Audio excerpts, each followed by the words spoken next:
Pertanyaannya, apakah tudingan bahwa proses pengajuan pra-peradilan untuk kedua kalinya yang diajukan kembali oleh Roy Suryo ini merupakan bentuk upaya mengulur-ngulur waktu dan mengintip jalannya persidangan pokok?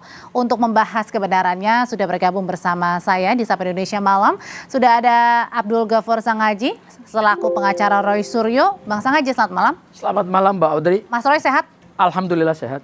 Dan ada juga Ade Darmawan selaku Wakil Ketua Umum Brigade Rakyat Nusantara. Mas Ade, selamat malam. Selamat malam Mbak Audrey. Oke, kalau sehat besok kan Mas Roy sudah akan menghadapi putusan pra-peradilan pertama ya Bang? Ya, betul. Putusan pra-peradilan pertama aja baru besok diumumkan. Ya. Pertanyaannya, kenapa terlalu terburu-buru ngajuin lagi pra-peradilan kedua? Berarti yakin dong besok pra-peradilannya bakal ditolak hakim?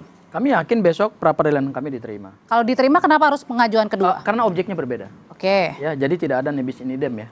Karena objeknya berbeda, maka berdasarkan ketentuan hukum acara pidana yang terbaru, karena kita sudah masuk dalam rezim KUHP yang baru, dari ketentuan pasal 158 sampai pasal 164 KUHP yang baru, tidak ada pelarangan bagi seorang tersangka atau seseorang yang punya hak hukum untuk mengajukan pra-peradilan, apakah cuma sekali, 2 kali, atau 3 kali. Berkali-kali boleh, karena tidak ada larangan soal itu. Nah, masalahnya adalah kami mengajukan yang kedua kali ini karena objeknya berbeda. Kalau yang pertama, besok putusan Pengadilan Negeri Jakarta Selatan itu kami yakin berdasarkan fakta dalam persidangan, bahkan juga itu diakui oleh seorang ahli yang diajukan oleh termohon, yaitu dari Polda Metro Jaya, mengatakan bahwa perintah penangkapan, perintah penahanan, dan penggeledahan itu cacat formil. Ya, di situ kami yakin bahwa apa yang disampaikan oleh ahli dari Polda Metro Jaya sejalan dengan fakta-fakta kami. Oke. Sehingga kami yakin besok untuk upaya paksa berupa penangkapan, penahanan, penggeledahan, kami yakin itu akan dikabulkan. Sepanjang kita berpegang pada fakta persidangan. Itu satu hal. Yang kedua adalah kami mengajukan yang kedua dan itu sudah terregister nomor perkaranya. Kemudian juga jadwalnya akan dilakukan pada tanggal 10 hari Jumat besok. Ya, minggu ini ya, mohon maaf. Dan objeknya berbeda. Yang kami uji itu adalah di yang baru, itu kami uji penetapan tersangka menggunakan Undang-Undang ITE. Ada 2 hal yang membuat kenapa kami menguji pasal ini. Bang, bentar. Jadi yang pertama itu pra-peradilannya yang besok akan diputuskan itu adalah soal penangkapannya. Yang kedua di tanggal 10 Jumat besok adalah soal penetapan tersangkanya. Kalau gitu sekarang saya ubah pertanyaannya. Kalau sudah ditetapkan tersangka sejak tahun lalu, akhir tahun, November, kenapa baru sekarang ngajuin pra-peradilan untuk penetapan tersangka Undang-Undang ITE? Oh ya, ini menariknya begini. Karena undang-undang itu tidak melarang ada rentan waktu, meskipun berkas perkara sudah diterima oleh penuntut umum dan penuntut umum sudah melimpahkan ke pengadilan, maka oleh Kitab Undang-Undang Hukum Acara Pidana yang baru dibolehkan. Jadi ini bukan soal kenapa tidak diajukan pada saat berkas perkaranya masih ditangkap penyidikan, artinya masih ditahan penyidik. Enggak. Kami melihat bahwa tentu pada kebutuhan hukum ya. Dan pada suatu hal pertimbangan yuridis yang kami pertimbangkan juga gitu. Yaitu apa? Yaitu kami mengajukan di saat yang tepat. Jadi kami menganggap bahwa inilah waktu yang tepat. Oke, inilah waktu yang tepat Mas Ade. Kalau yang dilihat di kilik-kilik gitu, kenapa sih baru sekarang? Ya, jadi kalau untuk tetap tersangka, saya rasa 6 bulan kemarin dong. Harusnya. Jadi gini, kalau saya melihat ini strategi prosedural yang berupaya untuk mengintip, menghambat. Strateginya prosedural, tetapi hanya ingin menghambat, mengintip persidangan. Artinya memperpanjang waktu buying time. Nah, kita melihat bahwa memang tidak dilarang, tetapi secara logika hukum menurut beberapa, ya kita bisa lihatlah, termasuk saya pribadi, ini kurang relevan. Kenapa tidak relevan untuk yang kedua? Kenapa? Karena yang kedua ini biasanya kita lakukan pada saat tetap tersangka. 1 minggu setelah tetap tersangka atau 2 minggu tetap tersangka, baru kita mengajukan itu. Tapi tadi alasannya karena inilah waktu yang tepat, Mas. Ya, waktu yang tepat itu kan menurut teman-teman advokat, pembela Mas Roy. Tapi masyarakat Indonesia ini nggak buta. Mereka ini sadar hukum. Mereka tahu di mana saat yang tepat. Tidak ada seorang tersangka yang kemudian sudah sampai beberapa bulan, kemudian mengajukan prapit untuk tetap tersangkanya. Dan perlu diingat. Jadi maksudnya kelamaan? Ya kan kalau mau 6 bulan kemarin dong, tetap tersangkanya. Terus yang kedua gini, ya, yang ketiga gini, bahwa kemudian ini sudah beralih. Sudah ada nomor perkaranya. Oke. Sebenarnya sudah beralih. status Mas Roy saat ini sebenarnya sudah terdakwa. Kenapa saya bilang begitu? Karena ini sudah bernomor. Oke, jadi sudah terlambat katanya Bang Sangaji kalau penetapan tersangka. Nggak relevan. Iya, justru saya lihat ini argumentum a contrario. Justru dari awal mereka ini kan sering menantang kami. Ya, apa langkah hukum yang dilakukan oleh kuasa hukum? Dan itu disampaikan oleh Ketua Pradi Bersatu, Bang Boykanu gitu ya. Apa sih langkah yang bisa dilakukan oleh para kuasa hukum dalam membela kepentingan hukum klien? Ajukan dong pra peradilan. Nah, sekarang kami setelah melihat dan mengkaji secara hukum bahwa inilah waktu yang tepat. Kenapa kemudian mereka ketar-ketir gitu? Ini kan argumen waktunya, Mbak Waktunya katanya, Bang. Waktunya harusnya kan 1 minggu setelah penetapan tersangka. Ini berbulan-bulan. Nah, ini sudah berbulan-bulan. Kemarin kami tantangin itu 1 bulan, 2 bulan belum dikirim berkas. Nah, sekarang sudah dikirim berkas. Kan ini bagian strategi, Mas. Itu strategi prosedural yang menunda kepastian hukum. Oke, saya jawab ya. Itu. Kalau disebut tidak menimbulkan kepastian hukum, justru menimbulkan kepastian hukum. Tidak Kenapa? ada kepastian hukumnya Karena berdasarkan nomor pasal 163 ayat 1 huruf P di KUHP yang baru, dan ingat, kita sedang masuk di dalam laboratorium hukum baru. Ya, dan ini kan teman-teman kurang update ini. Iya, Pak. Ya kan? Kurang update. Kurang update kenapa? Karena kita masuk dalam rezim KUHP yang baru, tidak ada analogi ketentuan. menurut saya. Analogi Ya, ini hukumnya kan gimana? Ini kan menurut pendapat mereka. Masa? Tapi pendapat hukum kan, tapi kaidah hukumnya ini kan berbeda. Saya gitu. berpendapat bahwa secara logis, kalau kita betul-betul mau kepastian hukum, di kepastian hukumnya di depan mata loh. Saya kasih tahu kepastian hukumnya. Tapi kan posisi pra peradilan juga tidak dilarang berapa kali. Tidak dilarang. Saya kasih tahu yang kepastian saya katakan hukumnya. bahwa ini prosedural pilihan strategi prosedural yang menunda kepastian hukum. Saya kasih kepastian hukumnya. Kepastian hukumnya adalah berdasarkan kaidah hukum itu sendiri. Pasal 163 ayat 1 huruf P mengatur bahwa pokok perkara belum bisa diperiksa oleh pengadilan yang punya kewenangan memeriksa dan memutus perkara tersebut sepanjang tersangka masih menggunakan hak hukumnya untuk mengajukan pra peradilan. Nah, inilah yang tidak dihargai oleh kawan-kawan. Oh, tidak. Jadi kami tidak menghargai. tidak sedang menghambat proses. Tetapi ini konsekuensi logis dari aturan yang dibuat oleh negara, dan inilah yang kita sebut sebagai reformasi hukum pidana nasional terbaru. Tapi ada anggapan juga jangan-jangan ya itu tadi hanya karena mengulur-ulur waktu, jangan-jangan Mas Roy yang tadinya menantang Pak Jokowi, jadi sebaliknya jadi ada takut. satu hal lagi. Gini, inilah konsekuensi logis.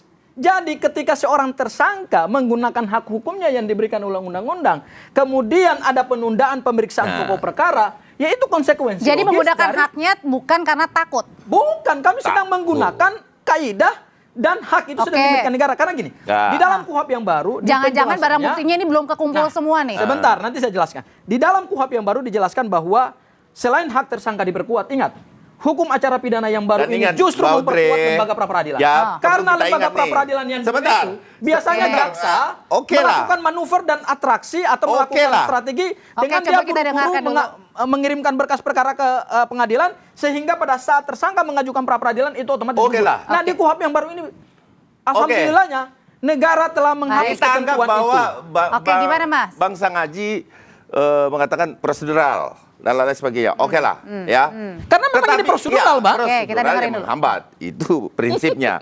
Terus kemudian ya, kita lihat aja merasa menghambat gitu loh. Satu hal, bahwa penetapan tersangka itu disepakati oleh jaksa. Ya, untuk penetapan tersangka nih ya, disepakati nih bahwa setelah P21 kan dilimpahkan ke pengadilan. Sekarang berkas sudah di pengadilan nih. Dan sekarang diajukan pra peradilan. Iya, terus diajukan pra peradilan. Sangat kecil kemungkinannya, sepengalaman saya ya di dalam beracara itu sangat kecil kemungkinan bisa menang. Jadi artinya mau peradilan satu, pra peradilan kedua dan lain sebagainya sampai berpuluh-puluh kali, Anda yakin bahwa pra peradilan Mas Roy bakal ditolak demi apapun? Usai jeda ya Mas Ade ya, nanti jawab ya, tetap bersama kami Bang Sangaji. Karena setelah ini kita jeda sejenak karena akan hadirkan informasi dari ranah bola. Ada kasus pra peradilan kedua yang nanti akan diajukan oleh Mas Roy. Mas Ade, jadi kenapa Anda berkeyakinan mau peradilan 1, 2, 3 sampai berpuluh-puluh berjilid-jilid itu nggak akan diterima, ditolak? Ya, karena pada dasarnya prapit itu biasanya yang kita lakukan ya, tidak ada, belum pernah terjadi di dunia hukum mana sih 6 bulan setelah penetapan tersangka lebih dulu kemudian kapnya. Kan harusnya urutannya gini, tersangka kemudian penangkapan, kemudian penggeledahan, kemudian tahap 2 kan? Mungkin jangan-jangan Penahanan, ada bukti Nah baru ini yang disiapkan? lucunya sebentar. Ini yang lucunya di tahap tersangkanya dipersoalkan di belakang. Kan nggak masuk logika nih. Masyarakat Indonesia ini kita perlu memberikan pendidikan hukum. Terlepas prosedural yang menghambat kepastian hukum. Ini sudah pasti seperti itu. Tidak bisa lagi kita tolerir itu. Oke. Pemikiran-pemikiran kita kan harusnya dia matching dengan apa kenyataan yang ada. Dan ingat, harusnya Roy Suryo ya itu bergulat di eksepsi yang akan terjadi nanti. Sama Oke. saja kok. Prapit ataupun eksepsi nanti sama kok pembelaannya. Mau keberatan juga di eksepsinya Oke, bisa. tapi sebenarnya di pra-peradilan Kenapa kedua, tidak? meskipun berbeda objek, ada sesuatu yang baru nggak yang Ya, dibawa? yang pertama objektum litisnya beda. Yang kedua, tahapan yang tadi disampaikan oleh rekan saya Bang Iya dong. Darmawan itu adalah KUHP lama. Bukan. Mereka tidak menggunakan pahamin KUHP dulu. baru. Gini, Ya, Bang. jadi Bang di Bobo. dalam KUHP baru, tahapannya itu tahapannya udah beda. Di KUHP yang baru itu, langsung penangkapan meskipun dulu. perkara sudah di P21-kan dan Bukan. jangankan di P21-kan, Bukan. dikirim berkas perkaranya ke pengadilan Begini, negeri Bang dan Gopur. sudah keluar registrasi perkara Bang pidananya, Gopur. tidak ditutup dong. pintu untuk melakukan pra peradilan. Oke. Beda dengan Kan KUHP yang tidak- lama. Tapi kenapa Kalau tadi KUHP ditanyain yang kenapa lama, jadi saya eksepsi? jelasin kalau dulu. Jangan KUHP yang sampai lama, salah kaprah. maka pra Kalau- peradilan tidak bisa lagi diajukan Ini KUHP. karena perkara Dia bicara sudah diregistrasi. KUHP. Kita Loh, bicara tahapan mulai dari Oke. penyelidikan, Kita- kemudian penetapan tersangka, Oke. kemudian penahanan, kemudian penggeledahan dan lain-lain seterusnya. Kita Nah, menegakkan ini yang hukum lucunya, pidana itu ya, berdasarkan yang lucunya. KUHP, Iya. bukan berdasarkan Betul. opini kita, Bukan apalagi opini. kemauan Ini tahapan di KUHP juga ada. Lo tahapan di dalam lidik, Oke, sidik, tahapan BAP, di dalam KUHP kemudian baru itu tersangka. sudah Gimana clear, sih? sudah jelas. Nah, yang Oke, lucu. Bang. Yang Gini, bentar, saya Kalau langkah hukum kami ini atau Ya, strategi langkah lucu. hukum kami Enggak, ini aneh. tidak Oke. sesuai dengan KUHP. Bang. Aneh. Tidak mungkin Pengadilan Negeri Jakarta Timur mau menunda pemeriksaan pokok perkara. Itu Karena KUHP, ini sudah perintah. KUHP baru, Gimana sih? maka kemudian pokok Nggak- perkara nggak ditangguhkan bisa. sampai kemudian semua rangkaian proses atau strategi kami untuk menghadapi proses Nggak, pra-peradilan ini nggak. selesai. Oke, Nggak, tapi kenapa pemahamannya sangat dangkal. perlu capek-capek ikutin Ini kok pra baru? peradilan? Kenapa nggak langsung aja masuk di sidang? Oh iya, Yaudah, menarik. kita fight di Oke, sidang. Pemahamannya dangkal. Sebentar, Anda dangkal. Kenapa saya bilang? Masa ada Ini orang Bang Ade. ditersangkakan dulu, Ini Bang kemudian Ade. ditangkap? Kan nggak begitu. Ini Bang Ade Kenapa nggak update KUHP Anda yang baru. penggeledahan? Ini Kenapa penggeledahan lebih dulu Anda persoalkan dan penangkapan? Ini Padahal nggak, karena sebelum itu mungkin- harusnya ada tetap tersangka. mungkin tidak Begitu dulu Bang dong. Ade, Kan tidak begitu. update KUHP yang baru. Loh. Ya kan? Bukan, KUHP yang baru itu bukan. coba dibaca dari ketentuan Nah, ini pasal nggak cocok. 158 Nggak cocok. sampai pasal 164. Oke, Ya, Mas. jadi lembaga pra-peradilan itu dalam KUHP yang baru sudah diperkuat. Oke. Beda dengan KUHP yang lama. Kalau KUHP yang lama tahapannya bisa seperti Oke. ini. Begitu perkara dinyatakan P21 dan diregistrasi ke Betul. pengadilan negeri, Batal. maka pintu untuk permohonan pra-peradilan Batal. tertutup. Oke. Betul. Di KUHP yang baru tidak. Betul. Di KUHP yang baru proses itu dibuka. Oke, Saya Mas, jelasin lebih bentar. detail. Karena Sebentar, ada bentar. penguatan hak-hak tersangka. Kalau Sebentar. gitu Mas Ade, apa Gitu. kalau gitu Anda melihat jangan-jangan Mas Roy sebenarnya di luar dugaan lah ketika ada terjadi penangkapan, oke penetapan tersangka oke, tapi kemudian di luar dugaan ada terjadi penahanan dan lain sebagainya sehingga akhirnya membuat sesuatu yang buru-buru dan akhirnya mengajukan pra peradilan. Anda Ya, melihat? saya rasa ini adalah upaya, sekali lagi, upaya hanya ingin mengintip persoalan yang ada di Mbak Tifa. Karena sidangnya sudah berjalan. Dia cuma mau ngintip nih. Kemudian strategi-strategi. Tapi kan udah yakin punya bukti ngeluarin Oke, buku. inilah yang saya bilang, prosedur yang menghambat kepastian hukum. Terus yang pertama gini, kalau beliau berbicara KUHP yang baru, oke, kita tidak bantah bahwa kemudian memang secara prosedural dia bisa melakukan prapit lebih dari satu kali karena tidak diatur. Tetapi yang kita mau sampaikan adalah sebelum penggeledahan dan penangkapan itu status tersangka dulu. Dijadikan tersangka dulu Oke, Roy jadi dan kembali Tifa. kenapa Sebentar. sekarang? Ya, biar tahapannya biar beliau tidak membantah saya lagi nih. Ya kan bahwa ini tidak prosedural. Nanti bisa saya bantah lagi. Kenapa saya bilang begitu? Karena tahapnya ditersangkakan dulu, Oke. kemudian setelah tersangka kan ada penangkapan. Kemudian ada penangkapan, ada penggeledahan. Tahapannya kan begitu di penyidikan. Oke. Itu KUHP. Sebentar, Saya itu jawab KUHP. ya. Oke, Oke, itu udah ya, nah, udah ya. gimana, Iya Bang? kan? Hukum Ah. acara pidana Itu tidak mengatur. hukum acara. Coba baca ketentuan pasal Tidak bisa 158 dong KUHP yang penyidikan, baru penetapan tersangka jelas. bahwa kewenangan lembaga pra peradilan itu menguji sah tidaknya adanya upaya paksa, penangkapan, penahanan, Iya, penggeledahan, nyambung penetapan tersangka. dulu kita dong, nyambung Mana dulu Bang. aja yang mau diajukan Mas, terserah, nyambung itu hak dulu, bebas. Bung, kita nyambung Itu dulu. hak bebas. Iya, Ya, kita nyambung Oke. dulu. Kenapa Kuhap. nggak dari awal? 6 bulan yang lalu Nah, saya tantangin Oke, loh. kalau gitu Saya tantangin pertanyaan loh. Bang Sanghaji sampai kapan mau pra-peradilan? Oke, saya tantangin, jawab Bang. mereka ya. Iya. Mereka ternyata tidak menyangka bahwa kami akan melakukan strategi melakukan Oh, justru dari pra-peradilan. pihak sebelah yang tidak siap karena akan Nah, mengajukan inilah- pra-peradilan Mereka sekarang. yang tidak upaya-upaya siap. yang saya Strategi anggap, kami ini adalah inilah bikin mereka upaya-upaya ketar-ketir. menghambat proses kami hukum, dianggap kepastian hukum menghambat itu. Proses hukum. Sudah jelas. Tetapi hukum memberikan kami ruang Jangan-jangan. itu. Jadi itu adalah hak bagi Jadi, seorang tersangka ya? jangan-jangan. Itu hak Jangan-jangan. mutlak. Sebentar. Yang dilindungi oleh undang-undang. Oke, udah benar. Dan Pengadilan Negeri Jakarta Timur Amin. sampai hari ini masih menunggu. Amin. Justru Oke, saya lihat jangan-jangan. teman-teman Pradi Jangan-jangan. Bersatu bahkan tim hukum Pak Jokowi pun sebenarnya Jangan. mungkin tidak pernah menyangka bahwa kami akan melakukan pra-peradilan justru di tahap terakhir. Jangan, ketika jangan. perkara harus naik ke pengadilan. Sebentar. Oke. Itu langkah hukum Jangan, kami. jangan. Itu strategi, Bang. Ya, jangan-jangan ini adalah strategi juga untuk ninggalin Ibu Tifa.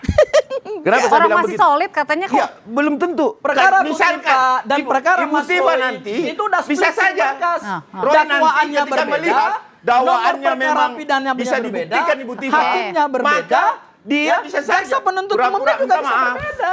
Nah, Ibu Tifa Oke, masuk. kalau gitu oke, pertanyaan berikutnya begitu. kalau tadi dibilang Mas Roy jangan-jangan minta maaf karena kan Iya, dari tersangka Tifaf Zia terdakwa sendiri menyatakan akan tetap lanjut, Oke. ya, menolak Nah, tiba-tiba restoratif. misalkan, Kami- saya minta gini, kepastian sama kami dia. Ada nggak kemungkinan, ya Roy Suryo nanti ketika melihat dakwaan itu bisa dibuktikan. 100% tidak saya istilah. jawab terbuka kepada publik. Ya. 100% Mas Roy Nah, ini tidak di akan depan melakukan masyarakat restoratif Indonesia. justice dan Di depan meminta rakyat maaf. Indonesia. Tidak juga Nah. akan plea Hati-hati bergeni juga Ibu atau Tifa nih, mengakui jangan sampai ditinggal pengakuannya, sendiri. ya. Justru saya lihat kami dengan mengajukan strategi pra-peradilan Ibu Tifa jangan ya, sampai tim ditinggal sendiri. Tim hukumnya Oke. Pradi Bersatu, tim hukumnya Pak Jokowi, bahkan Pak Jokowi sendiri mungkin ketar-ketir. Karena apa? Oh, enggak dong. Karena dengan strategi kami ini, Begini, saya jelaskan.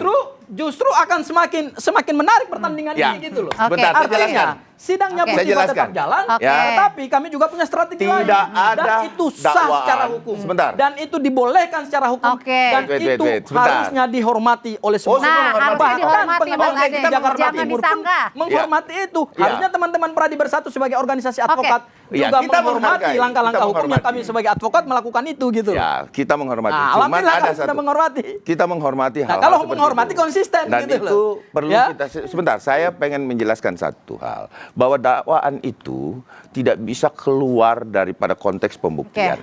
Nah, ketika dakwaan ini bisa dibuktikan secara eksplisit nanti di pengadilan, ya inilah yang membuat Roy Suryo ketakutan.